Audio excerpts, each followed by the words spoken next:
Hello hello tout le monde, bienvenue dans cette nouvelle vidéo pour savoir où est-ce qu'on en est du bac.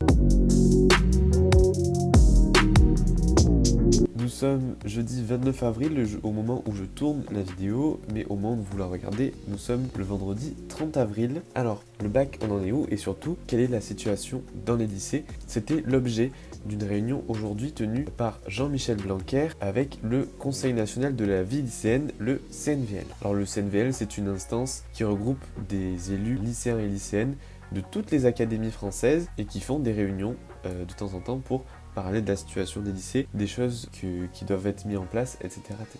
Le but de la réunion d'aujourd'hui était de discuter de la situation dans les lycées et aussi de réagir aux réponses du formulaire qui avait été lancé par le CNVL il y a à peine 2 jours. Le lien du formulaire sera dans la description. Ce formulaire, d'après un lycéen élu au Conseil national de la vie lycéenne, interviewé par Loopsider juste après la réunion du CNVL en direct, expliquait que ce formulaire avait reçu plus de 180 000 réponses en à peine 48 heures. Les résultats d'ailleurs ont l'air assez clairs puisque une grande majorité des lycéens et des lycéennes ont l'air favorables à ce que les épreuves se passent en contrôle continu. Et c'est le cas aussi de nombreuses organisations lycéennes. Pourquoi être contre le contrôle continu dans la réforme et être pour maintenant?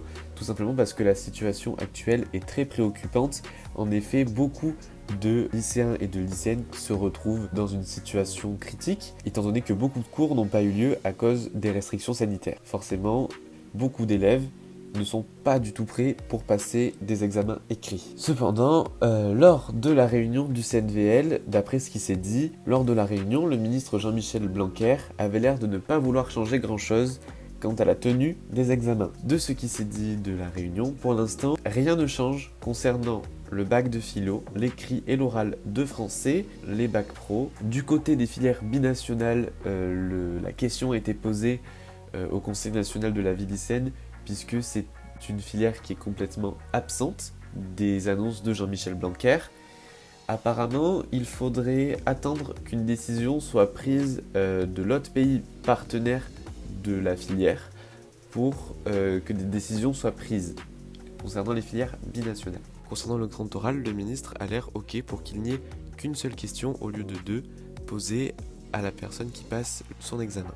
Du coup, au final, le mot général de cette réunion, c'est que rien n'a été décidé, aucune annonce n'a été faite, mais rien n'est joué, puisque en fait toutes les décisions sont encore à débat avec le Conseil supérieur de l'éducation, le CSE, et aussi au comité de suivi du baccalauréat. Du coup, le problème en soi de cette réunion, c'est que les lycéens et les lycéennes n'ont pas vraiment été écoutés et que j'ai l'impression que les résultats du formulaire n'ont pas vraiment été pris en compte par le ministre, alors qu'ils avaient l'air assez tranchés pour le coup. Le problème, c'est que pendant le temps qu'il y a ces débats, les élèves attendent et n'ont aucune consigne concernant la tenue des examens ou non.